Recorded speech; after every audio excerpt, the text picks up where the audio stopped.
অক্ষয় তৃতীয়ার দিন যে যা করবে তাই অক্ষয় হয়ে থাকবে। পাপ করলেও পাপ অক্ষয়, পুণ্য করলেও তা অক্ষয়। জানি না কতটা পাপ পুণ্য কী করেছি না করেছি, কিন্তু আজকে অক্ষয় তৃতীয়াতে আমরা দুজন মিলে চলে গেলাম স্বামীবাগ ইস্কন মন্দিরে জগন্নাথের দর্শন পেতে। প্রথমেই আমরা ভোলানাথের দর্শন পেলাম। মন্দিরে আজকে অনেক ভক্ত এসেছে, একদম ভক্তে ভরা পুরো মন্দির। মায়ের কাছে গেলাম, মায়ের কাছে মনের কথা বললাম। আমার স্বামীও তার মনের কথা মাকে উজাড় করে বলল। তারপর পেটের ভিতরে না অনেক ক্ষুধা লাগছে, সারাদিন উপর ছিলাম তো একদম ইঁদুর দৌড়াদৌড়ি শুরু করলো। তারপর ভাবলাম যে আমরা একটা প্রসাদ পাইয়ে আসি। তো নিচে গেলাম প্রসাদ পাওয়ার জন্য। একটা ব্যাপার খুব ভালো লাগছে, আমরা গরমের ভিতরে আমরা প্রসাদ পাইতে গেছি, বাট আমাদের প্রথমে একটা শরবত দিল, একদম পুরো শরীর ঠান্ডা হয়ে গেছে শরবতটা খায়া। ইস্কন মন্দিরে একটা ব্যাপার হচ্ছে, আমরা ইস্কন মন্দিরে প্রসাদ পেতে হলে আমাদের অর্থের বিনিময়ে প্রসাদ পেতে হয়, এই একটা ব্যাপার আছে। কিন্তু আজকে অক্ষয় তৃতীয়ার কারণে সকলকে এমনিতেই প্রসাদ বিতরণ করা হচ্ছিলো। আমরাও লাইনে দাঁড়ালাম প্রসাদ নেওয়ার জন্য, আর প্রভুরা প্রসাদ বিতরণ করছে। আর একটা মজার বিষয় তোমাদের সাথে শেয়ার করি। এই যে ধোকার ডালনা দিচ্ছে যেই প্রভু, সেই প্রভু আমাকে ডালনা দেওয়ার সময় আমার দিকে এমনভাবে তাকালো, দেখো মানে আমার মনে হয়েছিল আমি যে কত বড় একটা অন্যায় করে ফেলছি। যাই হোক, আমি ভাবছি সত্যি আমি কিছু করে ফেলছি, না আমি তো কিছু করি নাই, উনি আমার দিকে এভাবে তাকালো কেন। যাই হোক, চাটনি মিষ্টি সবই দিল। এই চমচমটার একটা ব্যাপার হচ্ছে, আমি চমচম অনেক পছন্দ করি, আমার মিষ্টির লিস্টে পছন্দের হচ্ছে চমচম। আর জগন্নাথজিও জানে যে তার এই ভক্ত চমচম পছন্দ করে। আর এই উত্তরা থেকে স্বামীবাগ এত দূর আসছে জগন্নাথের দর্শন পেতে, তাই জগন্নাথজি আমাকে একটা চমচম প্রসাদ দিয়ে দিল। প্রসাদ পাওয়ার পর আমরা রওনা দিলাম লোকনাথ মন্দিরে লোকনাথ বাবার দর্শন পেতে। সেইখানে যা দেখি, বাবারে বাবা, এইখানেও এত ভিড়! যেরকম ইস্কন মন্দিরে ভিড় ছিল সেই রকমই লোকনাথ বাবার মন্দিরে ভিড়।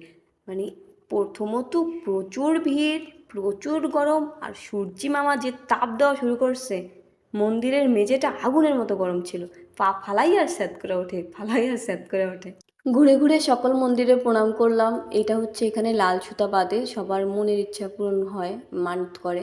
তো আমার স্বামীও এখানে মানত করলো। জিজ্ঞেস করছিলাম যে কি মানত করছো, বললো যে মানত নাকি বলতে হয় না। ঠিক আছে, বলতে হয় না। তারপরে চলে আসলাম ভগবানের কাছে মোমবাতি ধূপকাঠি জ্বালাতে। দেখো ও কত ভক্তি ভরে ভগবানের কাছে মোমবাতি জ্বালাচ্ছে আর ভগবানের কাছে নিজের কথা বলছে। আমিও বললাম, ভগবান আমিও তোমার কাছে এই প্রার্থনাই করি, ওর মনের ইচ্ছা তুমি পূরণ করো। চারিদিকে তাকায় দেখি সবাই এত সাজুগুজু করে আসছে। আমি ওকে বললাম, দেখো সবাই কত সাজুগুজু করে আসছে, আর আমার একটা কাজের সেমরি লাগতেছে, আমি একটুও সাজিনি। বললো, না তুমি এমনিতেই সুন্দর, তোমার সাজুগুজু লাগে না। আমি অবশ্য বুঝলাম ও আমার এগুলো পাম দেওয়ার জন্য বলছে। যাই হোক, ওর নিচে যেগুলো মোমবাতি পড়েছিল ওগুলার উঠে উঠে লাগাইতেছিল। বললাম যে ওগুলো লাগানো লাগবে না, তারপর রাখলো। তো এখন আসলাম আমরা লোকনাথ বাবার মন্দিরে, ভোগ দিব, তাই ও তাল মিস্ত্রি নিয়ে আসলো। আর এইখানে আমাদের দেখা হলো একটা ছোট্ট গপুর সাথে। এত কিউট গপুটা, মানে আমি কি বলবো, আমার তো মন ছুঁয়ে গেল গপুটারে দেখা। কি যে ভাল লাগতেছিল গপুটারে দেখাও, মন চেয়েছিল একটু কুলে নেই। তারপরে ও ঢুকে গেল পূজা দিতে। আমি তখন বাইরে বসে ওয়েট করতেছিলাম ওর জন্য। তা আমি খুব বোরিং হচ্ছিলাম, খুব আশ্চর্য লাগতেছে না যে আমার হাজবেন্ড পূজা দিতেছে, আমি বসেছিলাম। তো আমি আজকে বললাম যে আজকে যত পূজা আছে সব তুমি দিবা, মানে সকল পূর্ণ ভগবান তোমাকে দিবে। তা আমি বসেছিলাম, তো পূজা দিয়া যখন বের হইলো তখন আমাকে আর খুঁজে পাইতেছিল না, লুকাইয়া ছিলাম। দেখি আমার হাজবেন্ড আমার জন্য কতটা ব্যাকুল।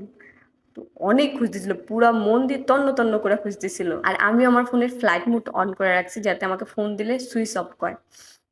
তারপরে ভাবলাম যে লোকটা এত খুঁজতেছে, এখন সত্যি বিরক্তও লাগতেছে ওর কাছে। তাই গুটু গুটু পায়ে ওর পিছু পিছু গেলাম, যে না ডাক দিলাম।